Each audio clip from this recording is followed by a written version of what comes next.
Alright YouTube, RV pulling here. I just wanted to do a quick little video on the 3-valve Triton V10. This is an 06 F250. Got to replace the radiator. The plastic cracked on top there, so it's time for a new one. So I saw several videos on YouTube of the 2 valves, the older ones, but nothing on the 3 valve, so I thought I'd do a quick little video and show you all how it's done. I've already got started down here.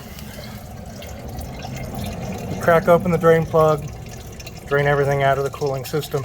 I'm going to go ahead and do a flush before I get everything going so that we've got a nice clean system before I put a new radiator in there, so that I don't gunk up the new radiator with a whole bunch of leftover crap. So hopefully everything will work out and this will be pretty quick and simple replacement. Alright, it just finished draining. There's a lot of gunk in there, as you can see. 175,000 miles on this truck right now, so I don't know if the previous owners ever flushed it or not, but we're gonna run through it. There's several videos on YouTube showing you how to do these flushes. It's fairly simple. Just drain everything out of it, refill it with water.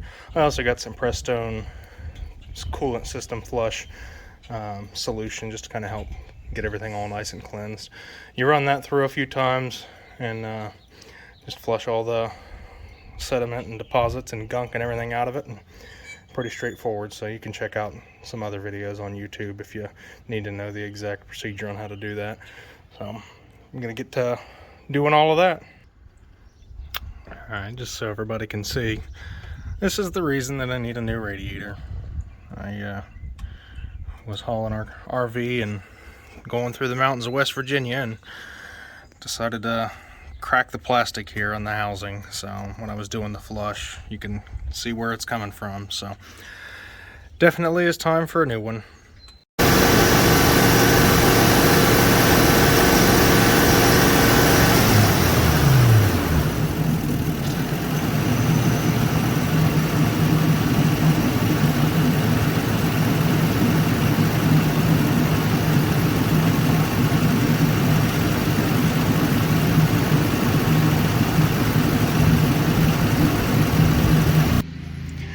Alright, I started getting some clear water coming out of all my flushes. I did 3 or 4 of them. So once you're done with that, come under here and close your drain plug. You start disconnecting all the hoses.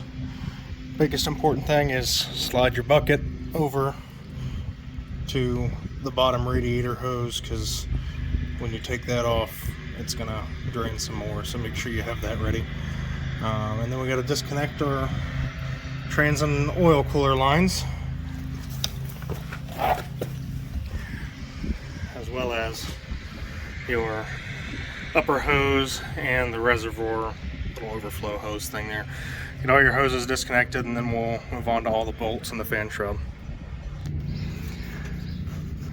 Alright, let's see if I can do this and hold the camera at the same time. So what you want to do next, you got your 2 cooler lines here. You want to pop this little plastic cover off. There's one on each side here.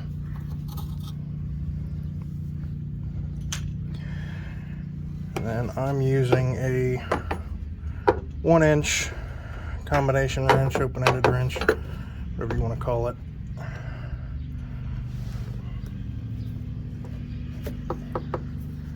Slide it onto that. It's, as you can see, it's got the hex head on it. Slide your wrench onto it and loosen it up.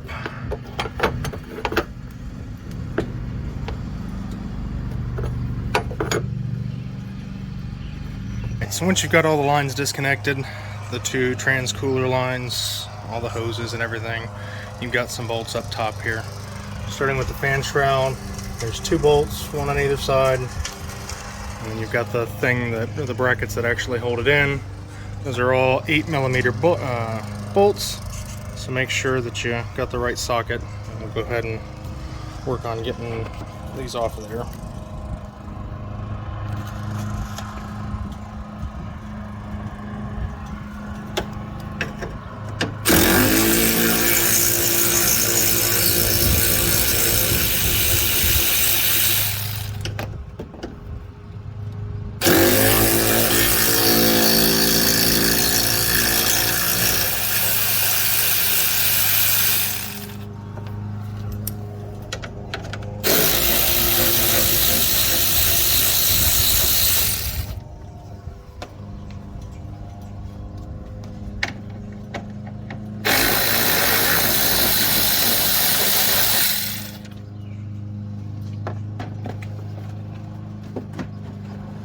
fan shroud out of the way as much as we can.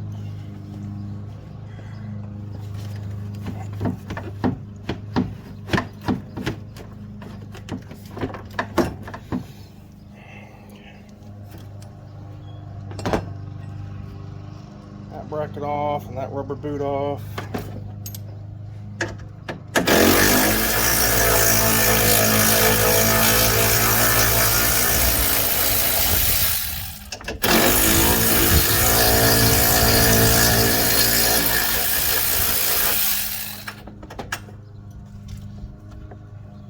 Boot. There he is. This should just lift right out of here.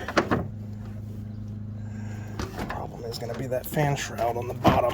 Try to pull it out of the way as much as we can.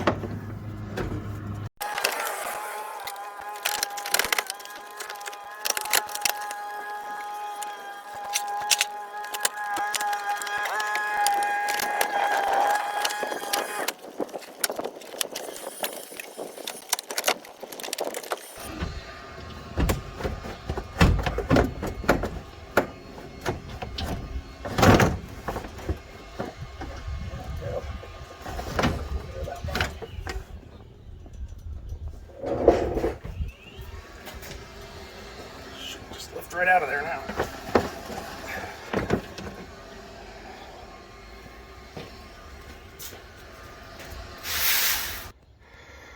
Alright, so once you clear the bottom part, especially out of the shroud, those connections kind of get hung up on the bottom part of the shroud. I'll show you.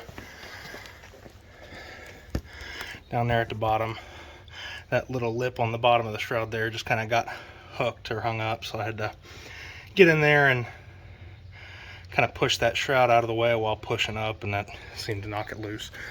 But yeah, so you can see there's your problem. Of course, it runs down the front and makes a big mess, and I had already hosed out the engine bay once, but you can see the explosion of coolant that happened when this happened, driving 65 miles an hour through the mountains, hauling a 8,000 pound camper. But ready to get the new one in. Alright, let's slide this new one in here.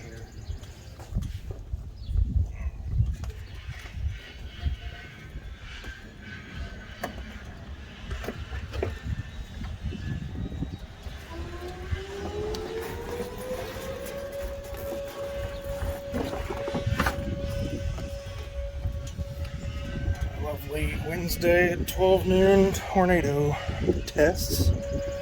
Alright.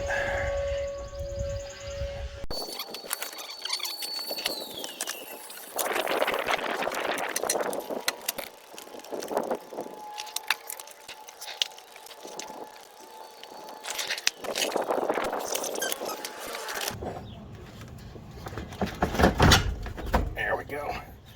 Alright. So that looks like that's seated. We're not hung up on anything there. Alright, so we're gonna go down and I'll show you kind of what we're looking at here on the bottom side.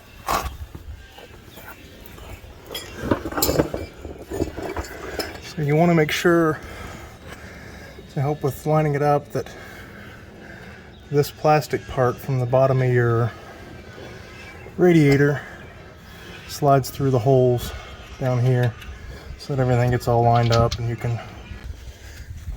Alright, start getting these brackets back on. I already did the other side right here. So one thing that, especially if you had a cracked housing or anything, make sure you wipe down all your parts. You'll need to obviously reuse this rubber boot and everything for the bracket, so make sure you obviously don't lose any of that stuff when you go to start reassembling everything. We'll just get things started here. We're not going to hunker anything down yet, just until I can get the fan shroud and everything remounted how it's supposed to be, so nothing goes anywhere on us.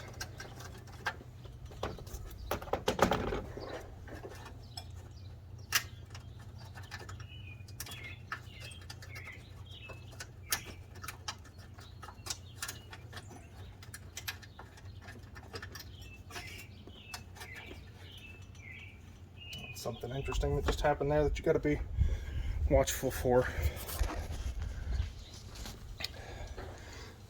So these little clips that hold the nut on that make it threaded, make sure that those don't slide out of the way like mine just did. I put the thing over it and it wasn't where it was supposed to be, so just make sure that everything is lined up so you're not fighting it and spending 20 minutes trying to figure out why the stinking thing's not going together. Because that's something that I would do.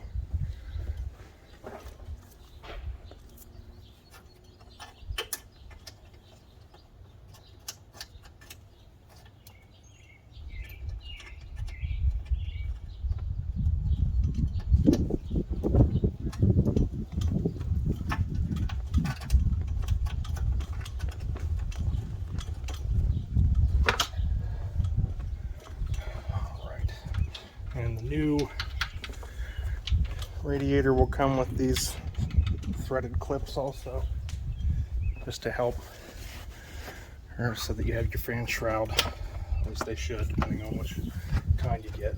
They should come with that. Now you want to make sure that when you're putting the fan shroud back on before you hunker it down, that you get the feet down into where they need to be. Mine are not yet. We'll go down underneath. Alright, so for some reason the camera's having issues recording, so I didn't get any of what I was doing up here, but when you're setting your radiator down in there, you got your fan shroud, you know, the plastic fan shroud here. Make sure the little foot or tab, whatever you want to call it, of the fan shroud goes into this bracket. This little rectangular bracket is on the radiator, on the new radiator, so make sure that slides down into there. And then there's another one over on the other side too, on the other side of the, right there, on the other side of this cooler line and the drain hole, the drain plug there. So there's two of those brackets. Make sure it gets in there, and that'll help everything get all lined up like it's supposed to with the fan shroud. And another thing that I noticed is up inside of here, I can't quite get to it, but this rubber piece right here that runs down along the side of the radiator, make sure that's pulled out. You can pull it out easily from the top. There's one on either side there, so make sure you get that taken care of. And so get your two cooler lines hooked up, get your lower hose hooked up, put that on now. I'm standing here or sitting here.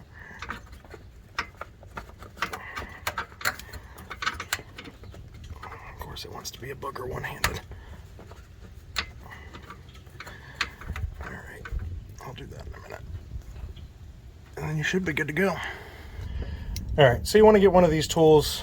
You can get them at like Advanced Auto or AutoZone or, you know, O'Reilly, wherever you go. They got tapered ends on them. Tapered ends are what's going to help, because Ford likes putting these little dimples on their lines. So what you want to do is get that on there like so and push that in. It's really hard to do this with one hand. That should come off of there. I'll have to do this here after I put the camera down. Alright, once you're got that back on, snapped into place, just be sure to put those plastic covers back on. They help keep everything in place so that it doesn't decide it wants to pop off later on or anything. Alright, while I'm at it, I'm also going to be replacing the thermostat. It's easy to do, very cheap to do, and it's always a good idea, especially if you're doing anything with the radiator, just to make sure that everything works as it should and you're not having to mess with anything down the road. I'm also going to be running a little bit cooler of a thermostat, since this thing is mainly a tow pig, that I just want to make sure that that opens up and keeps things a little cooler, since I'm usually under a pretty good load. So let's get started with that. Alright, just like everything else, part of this, there's two 8mm bolts. I've already got one out on this side. There's another one on this side.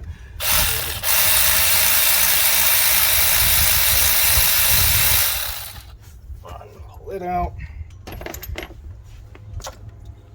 this off the housing here.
I would suggest not doing what I did and putting a couple of gallons back into your system before realizing that you forgot to put the thermostat in. Otherwise, you're going to do what I did and just make a big mess all over everything. Put those hand tight all the way down so you don't cross thread.